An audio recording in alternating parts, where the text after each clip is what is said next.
Late us begin with a new topic and the topic is called as blood. तो ये जो topic है blood, यहाँ पे हम क्या डिस्कस करने वाले हैं वो मैं आपको पहले ही बता दे रहा हूँ यहाँ पे इस टॉपिक में। तो यहाँ पे बेसिकली चार चीज़ें हम डिस्कस करेंगे ब्लड में। एक क्लास ऑफ ड्रग जिसे हम डिस्कस करेंगे उन्हें कहते हैं एंटी एग्रीगेंट्स। दूसरे क्लास ऑफ ड्रग इन्हें हम कहते हैं थ्रोम्बोलाइटिक्स। चौथे क्लास ऑफ ड्रग इन्हें तीसरे क्लास ऑफ ड्रग इन्हें हम कहते हैं एंटी कोआगुलेंट्स। और जो चौथा क्लास ऑफ ड्रग है इन्हें हम कहते हैं हिमैटोपोइटिक एजेंट्स, राइट। तो कई बार आप अपने टेक्स्ट बुक में देखेंगे कि ये जो ड्रग्स हैं इनको सीवीएस कार्डियोवास्कुलर सिस्टम में इंक्लूड किया जाता है, पर मैं इनको अलग से डिस्कस करना पसंद करता हूँ ब्लड के टॉपिक में, ताकि यहाँ पे इनके साथ हम हिमैटोपोइटिक एजेंट्स भी डिस्कस कर सकें, राइट। तो यहाँ पे सबसे पहले हम शुरुआत करेंगे एंटी एग्रीगेंट्स से। तो एंटी एग्रीगेंट्स की अगर हम बात करें, जो पहला टॉपिक है हमारा एंटी एग्रीगेंट्स। सो एंटी एग्रीगेंट्स समझने से पहले हमें ये देखना होगा कि एंटी एंटी मतलब जो खिलाफ है, किसके? एग्रीगेंट्स के खिलाफ है। एग्रीगेंट्स मतलब क्या है? जो प्लेटलेट एग्रीगेशन करते हैं। तो प्लेटलेट एग्रीगेशन का मतलब क्या है? बहुत सिंपल तरीके से मैं आपको दिखाऊंगा। ये एक प्लेटलेट है, ये एक और प्लेटलेट है, ये एक और एक और एक और। तो ये प्लेटलेट जब एक जगह पर आकर जमा होना शुरू हो जाते हैं, एक जगह पर प्लेटलेट आकर के इकट्ठा होना शुरू हो जाते हैं, एक दूसरे से चिपकना शुरू हो जाते हैं, तो जो प्लेटलेट्स हैं या थ्रोम्बोसाइट्स जिसे हम कहते हैं, प्लेटलेट्स का मतलब होता है थ्रोम्बोसाइट्स। तो हमारे ब्लड वेसल में जब प्लेटलेट्स या थ्रोम्बोसाइट्स एक जगह पर आकर के एक दूसरे से चिपकते हैं, जमा होना शुरू हो जाते हैं, उसे हम कहते हैं एग्रीगेशन। वो ड्रग्स जो इसको ब्लॉक कर सके, इनके चिपकने को ब्लॉक कर सके, उसे हम क्या कहेंगे? एंटी एग्रीगेंट्स। तो सबसे पहले अपने को ये समझना होगा कि जो प्लेटलेट एग्रीगेशन है ये कैसे होता है, तभी तो हम ड्रग समझ पाएंगे। तो पहले थोड़ा सा मैं आपको यहाँ पे बताना चाहूँगा कि जो प्लेटलेट एग्रीगेशन है, उस प्लेटलेट एग्रीगेशन के पीछे आखिर क्या कहानी है, कैसे प्लेटलेट एक दूसरे से जुड़ते हैं। देखो, सबसे पहले अगर मैं बताऊं आपको यहाँ पे, तो जब भी आपके बॉडी में कहीं पे भी ब्लड वेसल की इंजरी होगी, मतलब हमारे बॉडी में कहीं पे भी किसी भी ब्लड वेसल को चोट पहुँचती है, तो ब्लड वेसल की इंजरी होने की वजह से जो फैक्टर्स रिलीज़ होते हैं, इसकी वजह से बहुत सारे फैक्टर्स रिलीज़ होते हैं, और वो फैक्टर्स करते क्या हैं? दे एक्टिवेट प्लेटलेट्स। तो ये जो फैक्टर्स रिलीज़ होंगे ब्लड वेसल की इंजरी की वजह से, वो आपके प्लेटलेट्स को एक्टिवेट करेंगे। अब आगे की कहानी समझो। जब प्लेटलेट्स एक्टिवेट होते हैं तो आपके बॉडी में ये कुछ चीज़ों को एक्टिवेट करेंगे। जैसे कि एक चीज़ करेंगे यहाँ पे कि एक प्रोटीन है जिसको एक्टिवेट करेंगे, जिसे हम कहते हैं ग्लाइकोप्रोटीन 2B3A। तो एक्टिवेटेड प्लेटलेट्स में ये जो GP2B3A है, ये एक्टिवेट हो जाएगा, ग्लाइकोप्रोटीन 2B3A। दूसरा, यहाँ पे एक्टिवेटेड प्लेटलेट्स में एक एंजाइम एक्टिवेट होता है, और उसे हम कहते हैं साइक्लोऑक्सीजनेस 1। और साइक्लोऑक्सीजनेस 1 क्या करता है? It increases production of thromboxane A2, right. तो प्लेटलेट एक्टिवेट हुआ, वहाँ पर GP2B3A एक्टिवेट हुआ, वहाँ पर साइक्लोऑक्सीजनेस एक्टिवेट हुआ, जिसकी वजह से थ्रोम्बोक्सान A2 बढ़ा। तीसरा, इन एक्टिवेटेड प्लेटलेट्स में ADP बढ़ेगा। ADP का मतलब होता है एडेनोसिन डाइफॉस्फेट, और ये ADP कहाँ पे काम करेगा? ये स्टिमुलेट करेगा ADP रिसेप्टर्स पे, और ये जो ADP रिसेप्टर्स हैं इन्हें हम कहते हैं P2Y12 receptors, right. P2Y12 ADP receptors यहाँ पे काम करेंगे। अब देखो, इन तीनों का एक ही काम है, मतलब प्लेटलेट में जब ग्लाइकोप्रोटीन 2B3 एक्टिवेट होगा, यहाँ पे थ्रोम्बोक्सान A2 बढ़ेगा, और यहाँ पे एडेनोसिन डाइफॉस्फेट रिसेप्टर्स पे ADP काम करेगा। तो इन तीनों का प्लेटलेट में एक ही काम है। ये क्या करते हैं? They promote platelet aggregation. तो इन तीनों की वजह से होता क्या है कि प्लेटलेट एक दूसरे के साथ आकर चिपकना शुरू हो जाते हैं। कहाँ पर? देखो, सपोज ये आपका ब्लड वेसल है, सपोज ये आपका ब्लड वेसल है, और इस ब्लड वेसल में इन तीनों की वजह से होगा क्या? सपोज यहाँ पे आपको चोट पहुँची है, सपोज ये आपका चोट वाला एरिया है, तो चोट वाले एरिया के पास क्या होगा? यहाँ पर आकर के ये प्लेटलेट एक दूसरे के साथ जमना शुरू हो जाएंगे, और इसे हम कहते हैं प्लेटलेट एग्रीगेशन, जो मैंने डिस्कस किया। तो चोट पहुंचा ब्लड वेसल को, और वहाँ पे आकर के सारे प्लेटलेट एक दूसरे के साथ जमा होना शुरू हो गए, और ये जो एग्रीगेंट बना है, ये एक टेम्पोररी प्लेटलेट प्लग है। मतलब ये परमानेंट थ्रोम्बस नहीं बना, अपने को थ्रोम्बस बनाना है जो कि आकर के इसको ढक सके और ब्लड वेसल से ब्लड को बाहर जाने से रोके। तो देखो, ये टेम्पररी है। इसको परमानेंट बनाने के लिए हमें किसकी मदद चाहिए? इसको परमानेंट बनाने के लिए हमें कोआगुलेशन सिस्टम की मदद चाहिए। तो यहाँ पे होता क्या है, ये जो प्लेटलेट्स जो एक्टिवेट होते हैं, इनमें से एक और चीज़ निकलता है और उसे हम कहते हैं फॉस्फोलिपिड्स। फॉस्फोलिपिड्स निकलते हैं और ये फॉस्फोलिपिड्स करते क्या हैं, ये फॉस्फोलिपिड्स आपके कोआगुलेशन सिस्टम को एक्टिवेट करते हैं। और जब आपका कोआगुलेशन सिस्टम एक्टिवेट होगा तो देखिए कोआगुलेशन सिस्टम में, पूरे कोआगुलेशन सिस्टम की हम बात नहीं करेंगे, हम सिर्फ उतने की बात करेंगे जिससे हमें अंत में, जो एंड में हमें जिससे मतलब है। तो कोआगुलेशन सिस्टम को जब एक्टिवेट करते हैं तो अंत में जाकर के एक प्रोडक्ट बनता है जिसे हम कहते हैं प्रोथ्रोम्बिन, बिल्कुल एंड में जाकर के। और प्रोथ्रोम्बिन कन्वर्ट होता है किसमें, थ्रोम्बिन में। प्रोथ्रोम्बिन कन्वर्ट होता है थ्रोम्बिन में। और थ्रोम्बिन क्या करता है कि जो थ्रोम्बिन बना है, इस थ्रोम्बिन का क्या काम है, ये कन्वर्ट करेगा फिब्रिनोजेन को फिब्रिन में कन्वर्ट करेगा। तो ये एंड प्रोडक्ट है, जो फिब्रिन है एंड प्रोडक्ट, ये हमारे लिए इंपॉर्टेंट है। और ये क्या करेगा, ये फिब्रिन जाएगा और ये जो हमारा टेम्पररी प्लेटलेट प्लग बना है जो कि अभी कमज़ोर है, वहाँ पर जाकर के बिछ जाएगा एक मैश की तरह। तो यहाँ पे एक मैश की तरह बिछ जाएगा, तो ये एक मैश की तरह बिछ गया और जो टेम्पोररी प्लेटलेट प्लग बना था उसको क्या कर देगा, परमानेंट थ्रोम्बस में कन्वर्ट कर देगा। सो फिब्रिन की मदद से यहाँ पे होगा क्या, ये बन गया आपका परमानेंट थ्रोम्बस। तो जो टेम्पररी था प्लग वो परमानेंट थ्रोम्बस में कन्वर्ट हो गया और अब वो काफ़ी स्ट्रांग बन गया, राइट। तो ये इस प्रकार से जब भी ब्लड वेसल को इंजरी होगी तो इस प्रकार से हम ब्लड वेसल में से ब्लड को बाहर जाने से रोकेंगे, क्या बना करके, थ्रोम्बस। और थ्रोम्बस बनाने के लिए जो रॉ मटेरियल है वो कौन है, एक तो प्लेटलेट्स है, दूसरा कौन है, फिब्रिन है। प्लेटलेट को एक दूसरे के साथ लेकर कौन आते हैं, ये जितने भी आपके GP2B3A, थ्रोम्बोक्सान A2 है, एडेनोसिन डाइफॉस्फेट है, ये प्लेटलेट्स को एक साथ ला करके जोड़ते हैं और जिसकी वजह से प्लेटलेट्स एक जगह आकर के जमा हो जाते हैं।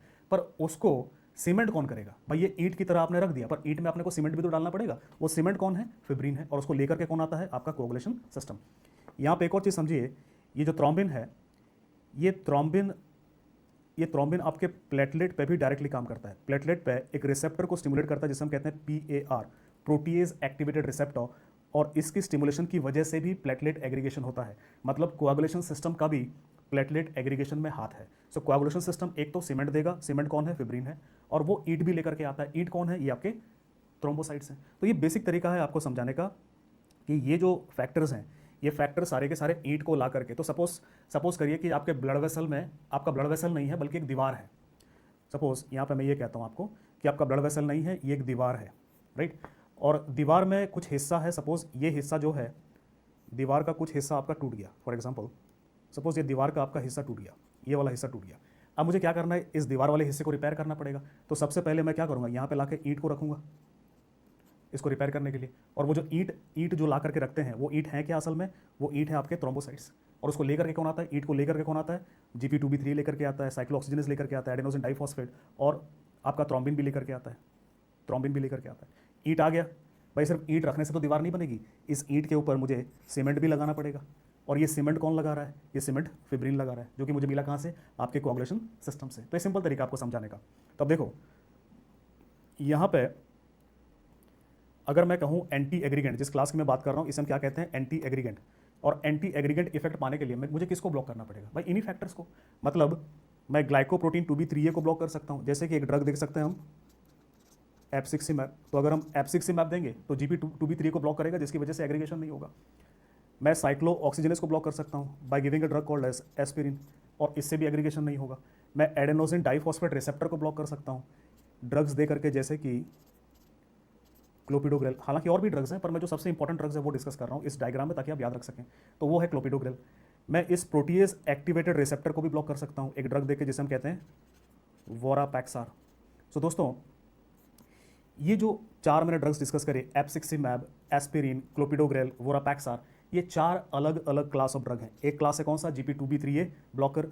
दूसरा क्लास कौन सा है, साइक्लोऑक्सीजनेस इनहिबिटर, एस्पिरिन। तीसरा क्लास कौन सा यहाँ पे, ADP receptor, P2Y12 receptor blocker. चौथा क्लास कौन सा यहाँ पे, PAR blocker, protease activated receptor blocker. So कुल मिलाकर हमारे पास आज की डेट पे 4 क्लासेस हैं, और इन ड्रग्स को हम क्या कहते हैं, एंटी एग्रीगेंट्स कहते हैं। इनको हम क्या कहते हैं, एंटी एग्रीगेंट्स। तो एक एक करके इनको हम रिसेप्टर, P2Y12 रिसेप्टर ब्लॉकर। चौथा क्लास कौन सा यहाँ पे, PAR blocker, protease activated receptor blocker. So कुल मिलाकर हमारे पास आज की डेट पे 4 क्लासेस हैं, और इन ड्रग्स को हम क्या कहते हैं, एंटी एग्रीगेंट्स कहते हैं। इनको हम क्या कहते हैं, एंटी एग्रीगेंट्स। तो एक एक करके इनको हम देखेंगे। सबसे पहले ड्रग, जो सबसे पुराना ड्रग है और जो सबसे कॉमनली यूज़ होता है एंटी एग्रीगेंट, उसकी बात हम करते हैं और उसका नाम है एस्पिरिन। दोस्तों देखो, एस्पिरिन का अगर हम बात करें मैकेनिज्म ऑफ एक्शन, तो एस्पिरिन मैकेनिज्म ऑफ एक्शन कैसे काम करता है एस्पिरिन, तो मैंने आपको भी थोड़ी देर पहले ही बताया ये किसको ब्लॉक करता है, साइक्लोऑक्सीजनेस 1 को, और उसकी वजह से किसका प्रोडक्शन कम होता है, थ्रोम्बोक्सान A2। सो ये इसका मेन मैकेनिज्म ऑफ एक्शन है। अगर हम बात करें एंटी एग्रीगेंट इफेक्ट के लिए, तो इसका जो रूट है वो ओरल है और जो डोज है वो 50 to 375 मिलीग्राम्स ओडी। तो इनको 50 से 375 मिलीग्राम ओडी के डोज में दिया जाता है एस्पिरिन को। इसका यूज़ क्या है, तो इसके कुछ यूजेस तो मैं आपको पहले ही बता चुका हूँ। कार्डियोवास्कुलर सिस्टम में जब हम लोग डिस्कस कर रहे थे तो मैंने आपको बताया था कि it is used in an acute attack of MI, acute attack of MI as well as in case of unstable angina में भी देते हैं। तो इनमें इनफैक्ट ये पहला ड्रग है, मतलब MI का पेशेंट आपके पास आया और तुरंत आते ही वो कौन सा सबसे पहला ड्रग है जो पेशेंट को आप देते हैं, वो एस्पिरिन देते हैं। च्यूएबल एस्पिरिन, चबा करके खाना होता है, निगलना नहीं होता उसको, राइट। सो एक acute अटैक ऑफ MI या अनस्टेबल एंजाइना में देते हैं, बिकॉज MI या एंजाइना होता क्यों है, थ्रोम्बस की वजह से, और वो थ्रोम्बस बनता किस वजह से, प्लेटलेट के एग्रीगेशन की वजह से, तो उसको रोकना है हमने। दूसरा, तो ये अक्यूट कंडीशन में दिया। अब आगे हम इनको दे सकते हैं for long term prophylaxis. So long term prophylaxis कहाँ पे दे सकते हैं, number 1, patient with history of MI, मतलब एक पेशेंट जिसको मायोकार्डियल इन्फार्क्शन हो चुका है, अब उसको लंबे समय तक दूसरा MI ना हो, उसकी वजह से दे सकते हैं। पेशेंट विद इस्केमिक स्ट्रोक, तो पेशेंट को इस्केमिक स्ट्रोक हुआ, इस्केमिक स्ट्रोक किसकी वजह से होता है, थ्रोम्बस की वजह से होता है, तो उसको दोबारा से स्ट्रोक ना हो, उस वजह से हम दे सकते हैं। तो ये लॉन्ग टर्म प्रोफाइलैक्सिस के लिए और कहाँ दे सकते हैं, we give them to patients not with diabetes mellitus but patients of stable angina या फिर in case of even unstable angina. तो पेशेंट को स्टेबल या अनस्टेबल एंजाइना हो का अटैक आ चुका हो, तो इन पेशेंट्स में लंबे समय तक एस्पिरिन देने के पीछे हमारा मकसद ये होता है कि हम प्रोफाइलैक्सिस कर सकें, जिसको MI एक बार हो चुका है दोबारा ना हो, स्ट्रोक एक बार हो चुका है दोबारा ना हो, स्टेबल या अनस्टेबल एंजाइना है तो आगे चल करके इनको MI का अटैक ना आए, उस वजह से हम दे सकते हैं। तो ये यूजेस हैं एस्पिरिन के, राइट। साइड इफेक्ट की बात करें हम, तो एस्पिरिन का जो सबसे इंपॉर्टेंट साइड इफेक्ट है वो है bleeding is the most important side effect of aspirin. और देखो दोस्तों, ब्लीडिंग क्योंकि एस्पिरिन कर सकता है, and this is the reason why aspirin is contraindicated with warfarin. तो ये एक इंपॉर्टेंट नर्सिंग इम्प्लीकेशन है, क्योंकि एस्पिरिन एंटी एग्रीगेंट है, वारफरीन एंटीकोआगुलेंट है, और इन दोनों को अगर हमने दिया, there will be very high risk of bleeding. तो ये एक क्वेश्चन आपके एग्जाम में पहले ही पूछा जा चुका है कि एक पेशेंट जो वारफरीन पे है उसको कौन सा ड्रग नहीं देंगे, या जो एस्पिरिन पे है उसे कौन सा ड्रग नहीं देंगे, तो आपका आंसर वारफरीन होगा या एस्पिरिन होगा, राइट। अब यहाँ पे एक चीज़ आप समझ लो कि ब्लीडिंग की हम बात कर रहे हैं, तो कोई भी ड्रग जिसमें ब्लीडिंग का रिस्क होगा तो उसमें कुछ इंपॉर्टेंट नर्सिंग इम्प्लीकेशन होते हैं, तो कोई भी ड्रग आप दो, ब्लीडिंग का रिस्क किस में ज़्यादा हो सकता है, ब्लीडिंग का रिस्क होगा ज़्यादा एंटी एग्रीगेंट में, एंटीकोएगुलेंट्स में और थ्रोम्बोलाइटिक्स। तो ब्लड में ये जो 3 क्लास ऑफ ड्रग हम डिस्कस करने वाले हैं, ये सारे के सारे ड्रग ये ब्लीडिंग के रिस्क को बढ़ाते हैं। All these drugs they can increase risk of bleeding, और क्योंकि ये ब्लीडिंग के रिस्क को बढ़ाएंगे तो इनमें कुछ इंपॉर्टेंट नर्सिंग इम्प्लीकेशन है। तो कॉमन है, बार बार रिपीट ना करना पड़े इसलिए मैं एक ही जगह बता रहा हूँ आपको। पहला नर्सिंग इम्प्लीकेशन ये है कि जब भी कोई ड्रग ब्लीडिंग का रिस्क को बढ़ाएगा तो you have to monitor blood pressure and heart rate, क्योंकि जैसे ही ब्लीडिंग बढ़ेगा तो क्या होगा, ब्लड प्रेशर कम होगा और हार्ट रेट ज़्यादा होगा, तो वो संकेत देते हैं, these are signs that the patient is having bleeding, तो पेशेंट को मैनेज करना पड़ सकता है। दूसरा, कोई भी ड्रग अगर ब्लीडिंग करता है और अगर वो लंबे समय तक आप पेशेंट को चलाते हैं उसको, so teach the patient about the symptoms of bleeding, मतलब पेशेंट को आप समझाएंगे, बताएंगे कि जब ब्लीडिंग होगा तो उसके सिम्टम्स क्या होंगे, जैसे कि वॉमिट इन ब्लड, तो ब्लड में मतलब वॉमिट में ब्लड का आना, उल्टा बोल दिया मैंने, जैसे कि ब्लड इन वॉमिट, तो उल्टी में अगर खून आता है उसका मतलब अपर जीआई में, इसोफेगस में, स्टमक में कहीं ना कहीं ब्लीडिंग हो रहा है। जैसे कि ब्लैक कलर स्टूल, अगर स्टूल जो है अगर वो ब्लैक कलर का आ रहा है तो उसका मतलब ये है कि कहीं ना कहीं जीआईटी में, गैस्ट्रो इंटेस्टिनल ट्रैक में, वो पेट में भी हो सकता है, मतलब स्टमक में, इंटेस्टाइन में, कहीं ना कहीं हो सकता है ब्लीडिंग हो रहा है। तो ये इंपॉर्टेंट चीज़ें जो हैं आपको पेशेंट को बताना पड़ेगा कि ब्लीडिंग की संभावना बढ़ सकती है और पेशेंट को ये पता होना चाहिए कि he is at risk of bleeding, right. तो ये पहला चीज़ है जो आपने यहाँ पे याद रखना है। दूसरा, अगर हम बात करें ब्लीडिंग का रिस्क को बढ़ाएगा तो इसमें सर्जरी, अगर पेशेंट आपका प्लान्ड है सर्जरी के लिए तो उसमें हम क्या करेंगे, एस्पिरिन, सर्जरी के दौरान you have to continue aspirin. तो एस्पिरिन को सर्जरी से पहले बंद नहीं करते, पहले गाइडलाइंस थे बंद करते थे पर अब बंद नहीं करते, बिकॉज ये पाया गया है कि बंद करना ज़्यादा खतरनाक हो सकता है, तो एस्पिरिन को हम बंद नहीं करते, राइट। तो ये अपना पहला क्लास ऑफ ड्रग हमने डिस्कस किया यहाँ पे जिसका नाम है एस्पिरिन। अब दूसरे क्लास की बात करते हैं। तो जो दूसरा क्लास है हमारा, ये हैं आपके एडेनोसिन डाइफॉस्फेट रिसेप्टर, और इन्हें हम P2Y12 रिसेप्टर भी कहते हैं। तो इनको जो ब्लॉक करेंगे, एडेनोसिन डाइफॉस्फेट और P2Y12 रिसेप्टर ब्लॉकर्स, इनकी बात करते हैं। देखो इनका क्लासिफिकेशन देखो पहले। यहाँ पे जो ड्रग्स हैं आप उनको ब्रॉडली दो क्लास में क्लासीफाई कर सकते हैं। एक जो ड्रग्स हैं ये रिसेप्टर्स के इरिवर्सिबल ब्लॉकर्स हैं, दूसरे रिवर्सिबल ब्लॉकर्स हैं। दूसरा, ये जो इरिवर्सिबल ब्लॉकर्स हैं ये प्रो ड्रग्स हैं, प्रो ड्रग्स हैं, पर ये जो ड्रग्स हैं ये एक्टिव ड्रग्स हैं। तो प्रो ड्रग्स नहीं, प्रो ड्रग का मतलब पता है आपको, इनएक्टिव ड्रग। अच्छा, इरिवर्सिबल में जो ड्रग्स हैं, यहाँ पे ड्रग्स हैं अपने पास जैसे कि क्लोपिडोग्रेल, और क्लोपिडोग्रेल का जो यूज़ है इसको ओरल रूट से दिया जाता है और इसको अक्सर यूज़ किया जाता है एलोंग विथ एस्पिरिन। तो जब एक एंटी एग्रीगेंट अपने को यूज़ करना हो एक, तब हम एस्पिरिन को चुनते हैं, पर अगर मुझे दो यूज़ करना है एक साथ, राइट, कोई ऐसा पेशेंट है जिसमें स्टेंट लगा हुआ है तो उसमें दो यूज़ करते हैं, तो उस केस में एस्पिरिन के साथ क्लोपिडोग्रेल को हम मिला करके यूज़ करते हैं। और यहाँ पे हम यूज़ करते हैं for long term prophylaxis of MI and ischaemic stroke. So MI के पेशेंट्स में, मायोकार्डियल इन्फार्क्शन, इस्केमिक स्ट्रोक में अगर दो ड्रग यूज़ करना है तो उस केस में आप क्लोपिडोग्रेल प्लस एस्पिरिन को मिला करके यूज़ कर सकते हैं। क्लोपिडोग्रेल में जो साइड इफेक्ट होगा, यहाँ पर भी ब्लीडिंग होगा, पर मैं एंड में डिस्कस करूँगा इस क्लास की जो साइड इफेक्ट है उसके साथ, एंड में हम डिस्कस करेंगे उसके बारे में। क्लोपिडोग्रेल, एक चीज़ याद रखिएगा, Contra indicated with PPI। PPI का मतलब प्रोटॉन पंप इनिबिटर्स जैसे कि ओमेप्रेजोल।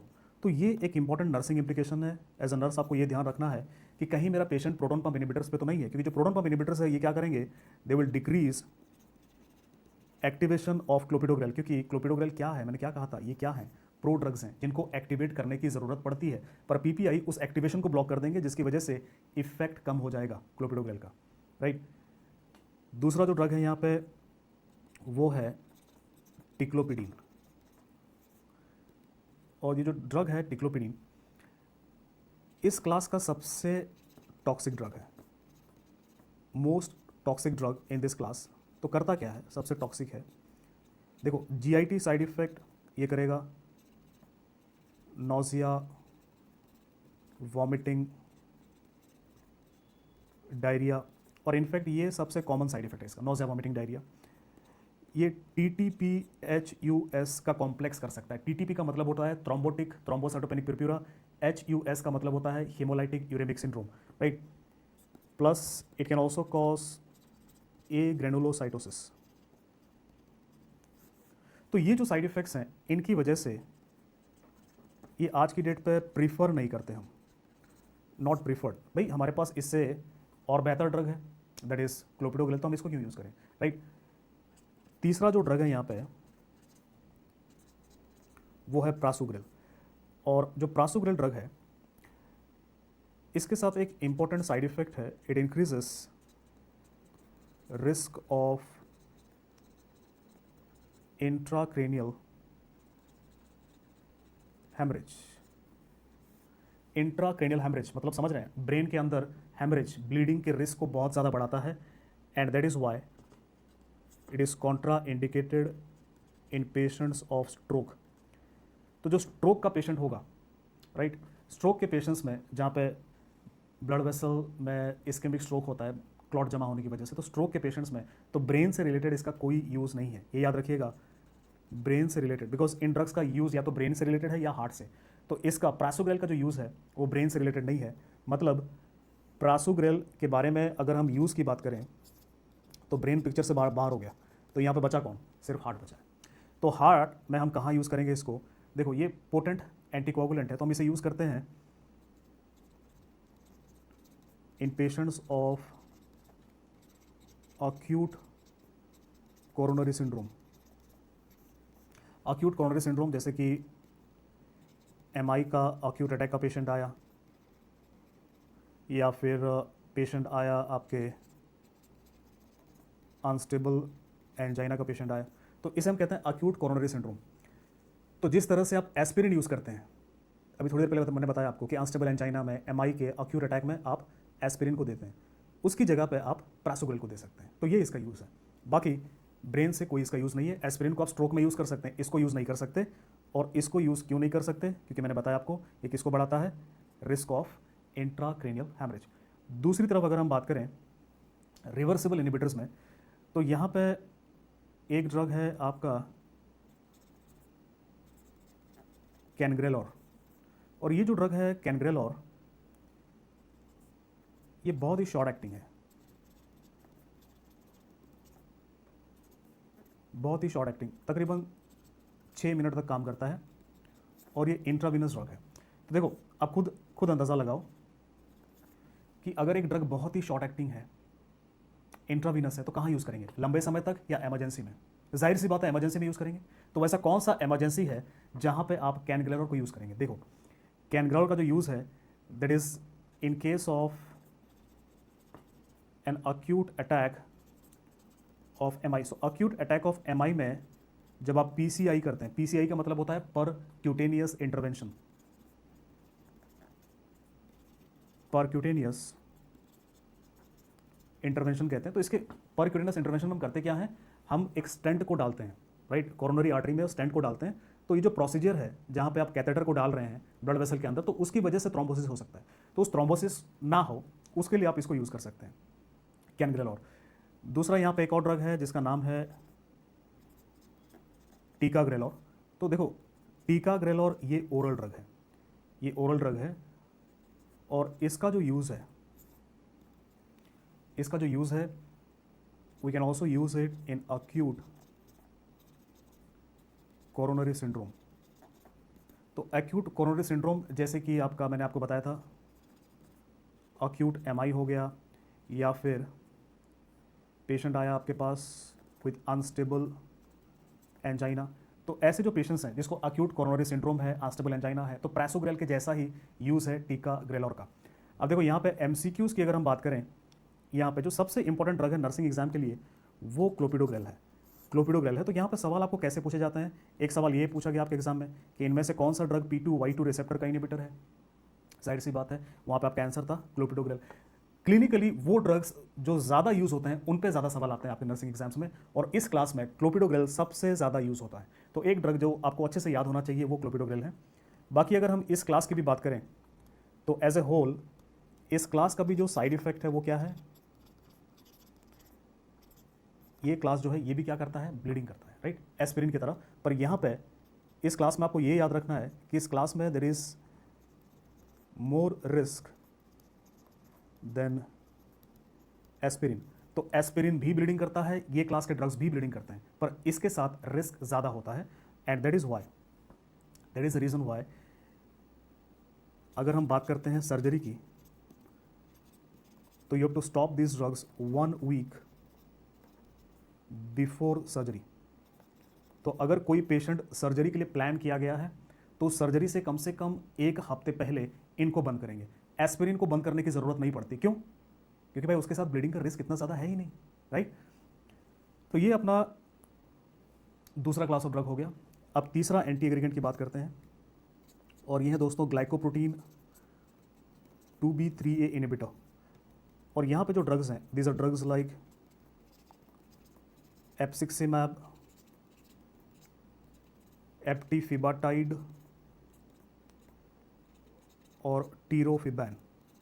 तो ये 3 ड्रग्स हैं और इनमें से जो सबसे इंपॉर्टेंट ड्रग है वो एप्सिक्सिमैब है। Most important drug is abciximab, right, क्योंकि ये ज़्यादा कॉमनली यूज़ होता है। तो क्लिनिकली ऑब्वियसली अगर आपको सवाल पूछा जाएगा, एक सबसे इंपॉर्टेंट प्रोस्पेक्टिव एमसीक्यू, कि इनमें से कौन सा GP2B3 इनिबिटर है जो कि एंटी एग्रीगेंट है, तो उसमें 99% चांस ये होगा कि ऑप्शन में आपका आंसर क्या होगा, एप्सिक्सिमैब।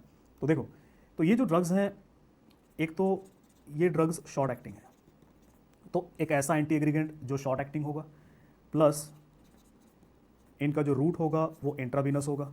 तो एक ऐसा ड्रग जो शॉर्ट एक्टिंग है प्लस इंट्रावीनस है, कहाँ यूज़ होता है, इसका ट्रेलर मैंने आपको थोड़ी देर पहले ही बताया था आपको, कहाँ यूज़ होता है एक ऐसा ड्रग जो कि शॉर्ट एक्टिंग हो और इंट्रावीनस हो और एंटी एग्रीगेंट हो, acute attack of MI in PCI, right. So वही चीज़ यहाँ पर रिपीट हो रहा है। तो इनका जो यूज़ होगा, कहाँ यूज़ करेंगे, एक पेशेंट का एक्यूट अटैक ऑफ एमआई, और उस एमआई के पेशेंट में जब आप क्या कर रहे होंगे, PCI कर रहे होंगे, पर क्यूटेनियस इंटरवेंशन, जहाँ पे आप स्टेंट डाल रहे हैं, उस स्टेंट की वजह से थ्रोम्बोसिस ना हो, एग्रीगेशन ना हो, उसकी वजह से हम एक एंटी कोआगुलेंट यूज़ करेंगे, राइट। अब इनका जो साइड इफेक्ट है दोस्तों, ये याद रखना कि इनका भी साइड इफेक्ट मैंने आपको पहले ही बताया था कि ये सारे ड्रग्स ब्लीडिंग करेंगे, और जो ब्लीडिंग का रिस्क है वो सबसे ज़्यादा इनके साथ है। मतलब अगर मैं बात करूँ GP2B3 इनिबिटर्स के साथ सबसे ज़्यादा रिस्क होता है ब्लीडिंग का, फॉलोड बाय, इनके साथ मैक्सिमम होता है ब्लीडिंग का risk, followed by ADP receptor inhibitors, followed by aspirin. तो जो ब्लीडिंग का रिस्क है सबसे कम एस्पिरिन के साथ होता है, राइट। सबसे ज़्यादा किसके साथ होता है, GP2B3 इनिबिटर्स के साथ। तो ये जो ड्रग्स हैं, ये GP2B3 इनिबिटर्स हैं। यहाँ पे सबसे इंपॉर्टेंट है आपका नाम। नंबर 4, चौथा क्लास ऑफ एंटी एग्रीगेंट्स, मैंने आपसे कहा था PAR इनिबिटर, और PAR का मतलब है प्रोडिएस एक्टिवेटेड रिसेप्टर। तो PAR जो है प्रोडिएस एक्टिवेटेड रिसेप्टर, इसको हम ब्लॉक करेंगे। तो ये कैसे करता है इफेक्ट, मैंने आपको शुरुआत में जो फ्लो चार्ट बनाया था वहाँ बताया था मैंने। और यहाँ पे दोस्तों केवल एक ही ड्रग है और उसका नाम है टिकाग्रेलोर। और टिकाग्रेलोर के साथ भी एक इंपॉर्टेंट साइड इफेक्ट आपने याद रखना है, it increases risk of intracranial bleed. मतलब कहाँ यूज़ नहीं करेंगे इसको, ब्रेन वाली कंडीशन में यूज़ नहीं करेंगे, सो ब्रेन के लिए यूज़ नहीं करेंगे। मतलब ये कहाँ कॉन्ट्रा इंडिकेटेड है, it is Contra indicated in patients of stroke. तो जिसको स्ट्रोक है वहाँ यूज़ नहीं करेंगे, ब्रेन चला गया, बचा क्या, हार्ट बचा। तो इसको कहाँ यूज़ करेंगे, देखो इसको हम यूज़ करते हैं for long term prophylaxis of MI. So MI के प्रोफाइलैक्सिस के लिए यूज़ करेंगे। इससे पहले लॉन्ग टर्म प्रोफाइलैक्सिस एमआई के लिए कौन से 2 ड्रग है जो बताया था मैंने आपको यूज़ करते हैं हम, वो या तो एस्पिरिन था या क्लोपिडोग्रेल था। तो इसको यूज़ करेंगे along with either aspirin और clopidogrel. So for long term prophylaxis of MI के लिए आप एस्पिरिन के साथ टिकाग्रेलोर को ऐड कर सकते हैं या क्लोपिडोग्रेल के साथ टिकाग्रेलोर को ऐड कर सकते हैं। आप एस्पिरिन और क्लोपिडोग्रेल दोनों को भी एक दूसरे के साथ ऐड कर सकते हैं। तो देखो ये इनका यूजेस है, ये नया ड्रग है टिकाग्रेलोर। तो दोस्तों अब तक हमने देखा एक क्लास ऑफ ड्रग जिसे हम कहते हैं एंटी एग्रीगेंट्स, राइट। तो यहाँ पे एंटी एग्रीगेंट्स में 4 क्लास देखा हमने। एक है एस्पिरिन जो कि साइक्लोऑक्सीजनेस इनिबिटर है, फिर हमने देखा ADP और P2Y12 रिसेप्टर इनिबिटर्स, क्लोपिडोग्रेल जैसे ड्रग्स हैं, फिर GP2B3 इनिबिटर्स जहाँ पे एप्सिक्सिमैब है। चौथा प्रोटीएस एक्टिवेटेड रिसेप्टर ब्लॉकर, जहाँ पे जो ड्रग है उसका नाम है टिकाग्रेलोर। अब हम दूसरे क्लास ऑफ ड्रग देखते हैं। तो पहला क्लास हमने देखा एंटी एग्रीगेंट। जो दूसरा क्लास ऑफ ड्रग है इन्हें हम कहते हैं थ्रोम्बोलाइटिक्स, या इन्हें हम फिब्रिनोलिटिक्स भी कहते हैं। थ्रोम्बोलाइटिक्स या फिब्रिनोलिटिक्स, ये एक ही नाम है। ऐसा क्यों कहते हैं वो समझो पहले। देखो पहली बात कि इसकी ज़रूरत क्यों पड़ती है। अब एक चीज़ को समझो यहाँ पे जो मैं आपको समझाना चाहता हूँ। ये आपका ब्लड वेसल है, ये आपका ब्लड वेसल है, और पहले मैंने आपको समझाया था कि सपोज़ यहाँ पे चोट पहुँची, ब्लड वेसल को इंजरी हुई, और चोट पहुँचने की वजह से यहाँ पे क्या हुआ, प्लेटलेट आकर के जमा हुए, और प्लेटलेट जब आकर के जमा होते हैं तो उसके बाद होता क्या है कि यहाँ पे ये आपका प्लेटलेट का प्लग बना, ये क्या बना आपका प्लेटलेट का प्लग बना। और उसके बाद मैंने क्या बताया था आपको कि कोआगुलेशन सिस्टम में से कौन आता है, फिब्रिन आता है, और वो फिब्रिन आकर के यहाँ पर सीमेंट लगाता है, दीवार बनाता है। तो अब एक चीज़ को समझो कि किसी भी चीज़ का ज़्यादा भी खराब है कम भी खराब है। मतलब ये जो प्लेटलेट बन रहा है ये अगर ज़्यादा बन गया तो पूरा का पूरा ब्लड वेसल ब्लॉक हो जाएगा और इश्केमिया हो जाएगा ऑर्गन को, तो ज़्यादा नहीं बनना, कम बनेगा तो ब्लीडिंग होना शुरू हो जाएगा। तो प्लेटलेट कितना यहाँ पे बनाएगा, फिब्रिन कितना बनाएगा, थ्रोम्बस, राइट, वो तो इनके कंट्रोल में है। पर अगर ज़्यादा बन गया तो उसको कम करने का भी तो तरीका होना चाहिए हमारे पास। तो हमारे पास फिजियोलॉजिकली कुछ है जो इस फिब्रिन को तोड़ सकता है। तो फिब्रिन को जो तोड़ता है उसे हम कहते हैं प्लाज्मिन। सो एक कहानी का दूसरा पहलू बता रहा हूँ मैं आपको। तो ज़्यादा थ्रोम्बस ना बने उसके लिए हमारे पास प्लाज्मिन है, और वो प्लाज्मिन हमें मिलता कहाँ से है, एक और फैक्टर में से जिसे हम कहते हैं प्लाज्मिनोजन। सो प्लाज्मिनोजन में से प्लाज्मिन बनता है, और इसके लिए जो फैक्टर है उसे हम कहते हैं टीपीए। टीपीए का मतलब होता है टिश्यू प्लाज्मिनोजन एक्टिवेटर। इसे हम कहते हैं टिश्यू प्लाज्मिनोजन एक्टिवेटर। नाम से ही पता चल रहा है क्या करता है, टिश्यू में प्लाज्मिनोजन को किस में कन्वर्ट करता है, प्लाज्मिन में। तो अगर थ्रोम्बोसिस ज़्यादा हो रहा है मेरे बॉडी में और उसकी वजह से मुझे दिक्कत हो सकती है, तो मेरी बॉडी ऑटोमेटिकली क्या करेगी, टीपीए को एक्टिवेट करेगी, जिससे खूब सारा प्लाज्मिन बनेगा और वो क्या करेगा, फिब्रिन को तोड़ देगा, जिसकी वजह से थ्रोम्बोसिस कम हो जाए। तो ये आपकी बॉडी के अपने मैकेनिज्म है जिससे कि वो क्लॉट को ज़्यादा या कम बनने से रोक सकें। तो अगर कोई ऐसा कंडीशन है जहाँ पे थ्रोम्बस ज़्यादा बन रहा है, तो एक ऐसा कंडीशन है जिसका जो कारण है वो थ्रोम्बोसिस की वजह से। तो थ्रोम्बोसिस की वजह से क्या होता है भाई, थ्रोम्बोसिस की वजह से एमआई होता है। थ्रोम्बोसिस की वजह से क्या होता है, इश्केमिक स्ट्रोक होता है। थ्रोम्बोसिस की वजह से क्या होता है, पल्मोनरी एम्बोलिज्म होता है। तो ज़्यादा थ्रोम्बोसिस की वजह से ये बीमारियां होती हैं। तो इन केस में मुझे थ्रोम्बस को तोड़ना पड़ेगा, राइट। थ्रोम्बस को तोड़ना मतलब मुझे किसको तोड़ना पड़ेगा, फिब्रिन को तोड़ना पड़ेगा, क्योंकि थ्रोम्बस में है क्या, फिब्रिन है। और उसके लिए मुझे कौन से ड्रग यूज़ करने पड़ेंगे, जो फिब्रिन को तोड़ेंगे।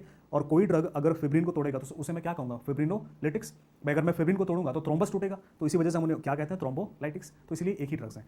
अब यहाँ पर ड्रग्स कौन से हैं, देखो यहाँ पे जो ड्रग्स हैं, एक जो पुराना ड्रग है वो है स्ट्रेप्टोकाइनेस। स्ट्रेप्टोकाइनेस, और ये जो स्ट्रेप्टोकाइनेस है ये एक एंजाइम है। जो स्ट्रेप्टोकाइनेस है ये एक एंजाइम है जो डिराइव कहाँ से होता है, स्ट्रेप्टोकोकस से। तो जो बैक्टीरिया स्ट्रेप्टोकोकस से इस एंजाइम को हम डिराइव करते हैं। और ये काम कैसे करता है, स्ट्रेप्टोकाइनेस करता क्या है, ये स्टिमुलेट करता है किसको, टीपीए, टिश्यू प्लाज्मिनोजन एक्टिवेटर को। तो स्ट्रेप्टोकाइनेस करता क्या असल में, ये आपके जो प्लाज्मिनोजन है वहाँ पे प्लाज्मिनोजन में टीपीए का जो बाइंडिंग साइट है उसको खोल देता है, और उसकी वजह से ज़्यादा टीपीए प्लाज्मिनोजन पे बाइंड करेगा और प्लाज्मिन में कन्वर्ट करेगा, तो मतलब टीपीए की एक्टिविटी बढ़ा देगा। So it stimulates TPA activity. भाई टीपीए का एक्टिविटी बढ़ेगा तो ज़्यादा क्या बनेगा, प्लाज्मिन बनेगा, और वो प्लाज्मिन क्या करेगा, फिब्रिन को तोड़ेगा। तो इनका यूज़ क्या है वो मैं एंड में डिस्कस करूँगा। अब पहले कुछ इसके बारे में स्पेसिफिकली डिस्कस कर देते हैं कि इसको आज की डेट पर प्रीफर क्यों नहीं किया जाता। It is not a preferred drug. मतलब आज की डेट पे जब आप प्रैक्टिस करेंगे एज ए नर्स तो हॉस्पिटल में आप देखेंगे नहीं कि कोई स्ट्रेप्टोकाइनेस यूज़ कर रहा होगा। Why it is not preferred, number one side effect, क्योंकि ये हाइपर सेंसिटिविटी कर सकता है। तो ये बात मैंने आपको पहले भी बताया है कि जब आप बाहर से कोई ड्रग डालेंगे और वो प्रोटीन होगा, क्योंकि एंजाइम में प्रोटीन है, और प्रोटीन्स एक्सोजिनस प्रोटीन्स हमेशा क्या करते हैं, हाइपर सेंसिटिविटी करते हैं। तो ये एक इसका साइड इफेक्ट है, हाइपर सेंसिटिविटी। और दूसरा, इसके लिए हमें बहुत हाई डोज चाहिए, हाई डोज रिक्वायरमेंट। क्यों हाई डोज चाहिए, because of presence of neutralising antibodies. तो देखो हम में से हर कोई कभी ना कभी स्ट्रेप्टोकोकस से इन्फेक्टेड तो हुआ है, तो हमारी बॉडी में एंटी स्ट्रेप्टोकोकल एंटीबॉडीज़ हैं, वो एंटीबॉडी हमारे ब्लड में है। तो जब भी मैं स्ट्रेप्टोकाइनेस दूंगा उसको वो एंटीबॉडी इनएक्टिवेट कर देंगे, तो मुझे बहुत सारा ड्रग देना पड़ेगा ताकि मैं उन एंटीबॉडीज़ को ओवर राइड कर सकूँ, राइट। तो ये एक इंपॉर्टेंट ड्रॉबैक है इनका, स्ट्रेप्टोकाइनेस का। तो इसी वजह से इनको ज़्यादा प्रीफर हम नहीं करते। आज की डेट पे जो दूसरा ड्रग्स हैं जिन्हें हम प्रीफर करते हैं उन्हें हम कहते हैं रिकॉम्बिनेंट टीपीए। रिकॉम्बिनेंट टीपीए मतलब क्या है, जो हमारे बॉडी में टीपीए है, ये जो टीपीए हमारे बॉडी में बनता है उसको हमने बाहर बनाया है जेनेटिक इंजीनियरिंग से, उन्हें हम कहते हैं रिकॉम्बिनेंट टीपीए। तो मैं बाहर से दे सकता हूँ। तो यहाँ पे ड्रग्स हैं जैसे कि एल्टेप्लेस, रेटेप्लेस एंड टेनेक्टेप्लेस। तो ये जो ड्रग्स हैं एल्टेप्लेस, रेटेप्लेस, टेनेक्टेप्लेस, ये आपके बॉडी के टीपीए की तरह ही काम करेंगे, राइट। तो इनको यूज़ कहाँ करेंगे, यूजेस कॉमन यूजेस हैं, चाहे इनका यूज़ कह लीजिए आप, चाहे स्ट्रेप्टोकाइनेस, इन सब का। तो अब इनके कॉमन चीज़ें हम डिस्कस करेंगे। तो इनके कॉमन यूजेस क्या हैं, देखो इनको कहाँ यूज़ करते हैं हम, इनको हम यूज़ करते हैं STEMI में, तो S T E segment elevation M I जो होता है, जहाँ पे एस टी सेगमेंट का एलिवेशन होगा सिर्फ वहाँ यूज़ करेंगे। अगर एस टी सेगमेंट का एलिवेशन नहीं है तो वहाँ यूज़ नहीं करेंगे। सो मायोकार्डियल इन्फार्क्शन में यूज़ करेंगे। आप इनको यूज़ कर सकते हैं इस्केमिक स्ट्रोक में यूज़ कर सकते हैं। आप इनको यूज़ कर सकते हैं एस टी एम आई में, इस्केमिक स्ट्रोक में। आप इनको यूज़ कर सकते हैं in patients with massive pulmonary embolism में यूज़ कर सकते हैं। तो ये सब मैंने आपको बताया था पहले कि भाई थ्रोम्बोसिस कहाँ होता है, एमआई में, इस्केमिक स्ट्रोक में, पल्मोनरी एम्बोलिज्म में, तो उसी वजह से हम इनको यहाँ पे यूज़ कर रहे हैं। अब इनके बारे में अगर मैं आपको एक कॉमन चीज़ बताऊँ जो कि आपको पहले से ही पता है, तो इनका साइड इफेक्ट क्या है दोस्तों? इनका साइड इफेक्ट क्या है? ब्लीडिंग है। मैंने आपको पहले ही बताया था कि जो एंटी कोआगुलेंट्स, एंटी एग्रीगेंट्स, फिब्रिनोलिटिक्स, सारे के सारे क्या करेंगे? ब्लीडिंग। तो ये जो ब्लीडिंग है, अगर ब्लीडिंग का रिस्क होगा तो ट्रीटमेंट कैसे करेंगे? जो ड्रग ऑफ चॉइस है, it is epsilon amino caproic acid, इसे हम कहते हैं EACA। इसका जो शॉर्ट फॉर्म है वो EACA है, राइट। तो EACA ये काम कैसे करता है? Epsilon amino caproic acid, it blocks both plasminogen as well as plasmin. So epsilon amino caproic acid करता क्या है? ये प्लाज्मिनोजेन को भी ब्लॉक करता है और प्लाज्मिन को भी ब्लॉक करता है। तो अगर मैंने प्लाज्मिन को ब्लॉक कर दिया, आप खुद देखो यहाँ पे, अगर मैंने EACA दिया, उसने क्या किया? प्लाज्मिन को ब्लॉक कर दिया, प्लाज्मिनोजेन को ब्लॉक कर दिया, तो भाई जो फिब्रिनोलिसिस हो रहा था वो नहीं होगा, राइट। सो ये एक इंपॉर्टेंट क्वेश्चन है जो आपके एग्जाम में सवाल पूछा जा चुका है कि एल्टेप्लेस दिया, ब्लीडिंग हुआ, क्या यूज़ करेंगे? Epsilon amino caproic acid, right. Side effect bleeding ये डिस्कस किया हमने। अब लास्ट चीज़ है कॉन्ट्रा इंडिकेशन। भाई थ्रोम्बोलाइटिक्स को आप कहाँ नहीं देंगे? तो देखो कॉन्ट्रा इंडिकेशन, आप कुछ इंपॉर्टेंट कॉन्ट्रा इंडिकेशन बताऊंगा मैं आपको, और उनको याद करने का एक छोटा सा निमोनिक है ब्रेन, राइट। तो कहाँ यूज़ नहीं करते इनको? In patients with brain tumour, recent surgery, किसी का हाल ही में सर्जरी हुआ हो तो उसमें ब्लीडिंग का रिस्क बढ़ सकता है, ब्रेन ट्यूमर में ब्लीडिंग का रिस्क बढ़ सकता है ब्रेन में। In patients with aortic dissection, in patients with intracranial bleed की हिस्ट्री, मतलब पीछे कभी उसको बैक में, पास्ट में कभी उसको ब्रेन में ब्लीडिंग हुई थी, तो उसमें क्या हो सकता है? नलका फिर से खुल जाए, right. And in patients with non compressible vascular punctures, मतलब ब्लड वेसल में कहीं पे जो है पंक्चर है जहाँ से ब्लीडिंग हो रहा है पेशेंट को, तो और वो कंप्रेसिव नहीं है, आप उसको ब्लॉक नहीं कर पा रहे, तो उन पेशेंट्स में भी आप यूज़ नहीं करेंगे। तो ये कॉन्ट्रा इंडिकेशंस है, इन पे आपको प्रोस्पेक्टिव क्वेश्चंस आ सकते हैं। यहाँ पे हालांकि एक इंपॉर्टेंट चीज़ बताना भूल गया मैं आपको, क्वेश्चन क्या पूछा जाएगा रिकॉम्बिनेंट टीपीए पे? जो सबसे इंपॉर्टेंट प्रोस्पेक्टिव क्वेश्चन है वो नाम पे है, that is tissue plasminogen activator, right. तो यहाँ पे आप देख सकते हैं ये जो ड्रग्स हैं ये क्या है? टिश्यू प्लाज्मिनोजन एक्टिवेटर, इनके नाम में है TPA। क्या है ये? Recombinant TPA tissue plasminogen activator है। तो ये नाम आपको याद रखना है। तो दोस्तों, तो अभी तक हमने दो क्लास ऑफ ड्रग देखा, एक एंटी एग्रीगेंट जो प्लेटलेट्स को एक दूसरे के साथ जुड़ने नहीं देते, दूसरा थ्रोम्बोलाइटिक्स या फिब्रिनोलाइटिक्स जो क्या करते हैं? फिब्रिन को या थ्रोम्बस को तोड़ देते हैं। बाकी ये सारे के सारे ड्रग्स क्या करते हैं? ब्लीडिंग करते हैं। और जब भी ब्लीडिंग होता है तो एक नर्स होने के नाते आपका सबसे इंपॉर्टेंट जिम्मेदारी क्या है? आपको पता है कि ये ड्रग ब्लीडिंग कर सकते हैं, मतलब आपको regularly blood pressure, heart rate को मॉनिटर करना है, क्योंकि आपको पता है ब्लड प्रेशर नीचे गया और हार्ट रेट ऊपर गया, मतलब कहीं ना कहीं से ब्लीडिंग हो रहा है। प्लस पेशेंट को थोड़ा सा ज्ञान देना होता है कि भाई अगर आपका स्टूल जो है वो ब्लैक कलर का आने लगे या उल्टी में खून आने लगे, इसका मतलब ये है कि आपको इंटरनल ब्लीडिंग हो रही है, तो आपको तुरंत जो है मुझे बताना है, ताकि आप डॉक्टर को बता सकें कि भाई हो सकता है इसको ब्लीडिंग हो रहा है।